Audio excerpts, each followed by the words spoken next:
잘라먹는 칠분 문화.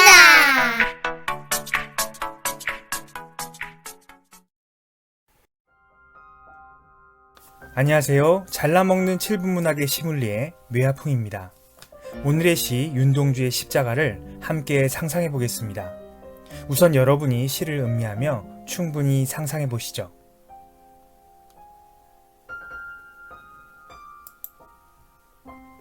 제목이 십자가입니다. 꼭 기독교가 아니더라도 모두가 알고 있는 단어이기에 상상 또는 해석할 여지가 충분히 있습니다.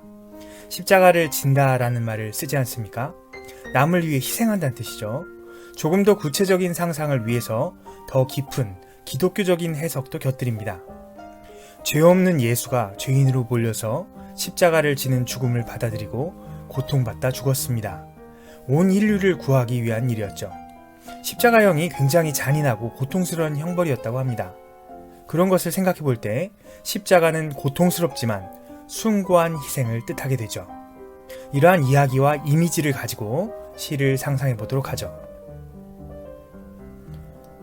쫓아오던 햇빛인데 지금 교회당 꼭대기 십자가에 걸렸습니다. 쫓아오던 햇빛이랍니다. 햇빛이 나를 쫓아온다? 그럼 나는 도망가는 듯한 그런 모양새가 되죠. 아마 나는 햇빛이 내 몸에 닿는 것이 싫었던가 봅니다. 그 밝은 빛 속에서 나의 무언가가 드러나는 것이 싫거나 그것이 아니면 햇빛 자체를 감당할 수 없는 마음이 들었을지도 모릅니다. 그런데 그 햇빛이 지금 교회당, 교회당은 교회를 이르는 옛말이죠. 그 꼭대기에 십자가에 걸려 있답니다. 스포트라이트처럼 주위와 세상은 어두운데 빛을 받은 십자가는 환하게 빛나고 있습니다. 무언가 신성해 보이고 순결해 보입니다. 시적 화자인 나는 이제 도망치는 것을 포기하고 우두커니 그것을 바라보고 있는 상태네요. 왜 이러는 걸까요? 이어서 보시죠. 첨탑이 저렇게도 높은데 어떻게 올라갈 수 있을까요? 첨탑, 뾰족하게 무언가를 올려놓기 위해 만든 탑입니다. 여기서는 십자가를 올리기 위해 세운 첨탑이죠. 그 탑 위에 있는 십자가에 내 시선은 머물러 있습니다. 그리고 그것을 보며 이렇게 이야기하죠. 와, 저렇게 높은데 어떻게 저기까지 올라간 거지? 그리고 말의 분위기상 생략된 뒤의 말을 상상해보면 난 못해, 저건 너무 높고 신성해 보여. 이런 말을 하고 있는 것 같습니다. 상대에 대한 경탄과 자신의 부족함에 대한 부끄러움이 동시에 느껴집니다.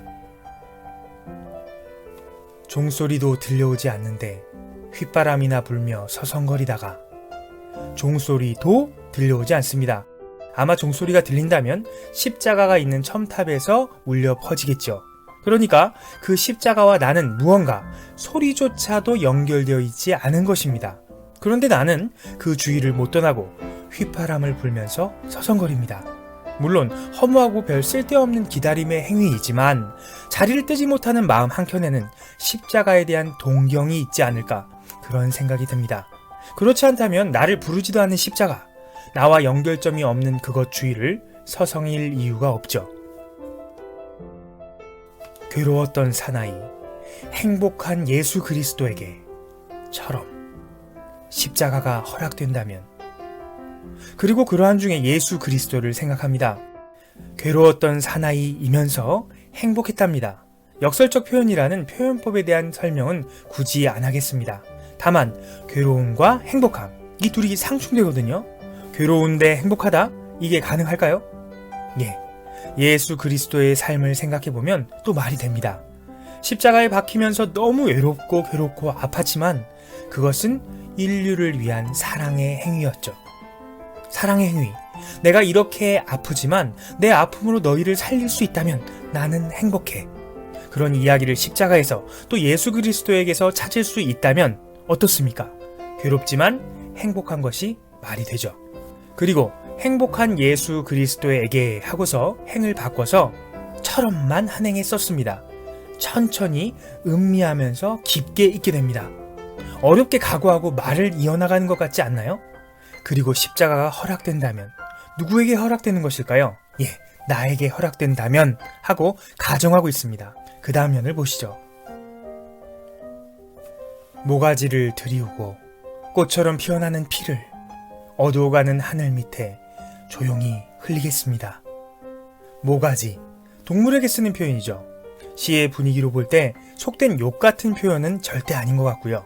왠지 순결하고 어린 동물의 모습 같습니다. 꽃처럼 피어나는 피, 아름다운 희생이네요. 희생 제물의 모습이죠.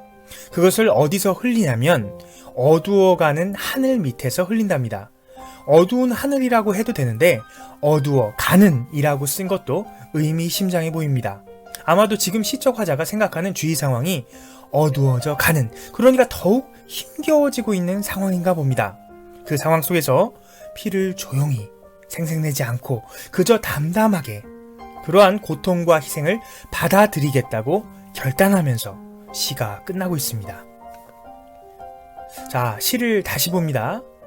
첫연에서는 햇빛, 신성하고 숭고한 뜻에서 달아나는 듯한 회의적인 자아가 있었다면 두 번째 연에서는 십자가, 그 숭고한 뜻에 대한 경탄이 있고 세 번째 연에서는 그 숭고함에 끌리면서도 좌절하고 번민하는 자아가 보입니다. 네 번째 연에서는 드디어 십자가의 삶을 받아들이는 모습이 드러나고요. 다섯 번째 연에서는 희생과 고통을 받아들이려는 자아의 결심이 보입니다.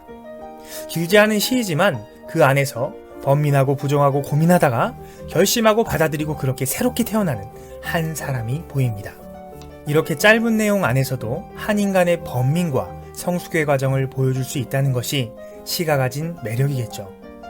선생님께 윤동주가 살았던 시대와 윤동주의 상황에 대해서 더 배운다면 시가 더 깊이 와닿으리라 생각합니다. 시대를 넘어서 가슴을 울리는 귀한 시를 나눌 수 있어서 오늘도 행복했습니다. 시물리의 뇌아풍이었습니다. 감사합니다. 좋아요, 구독을 눌러주세요.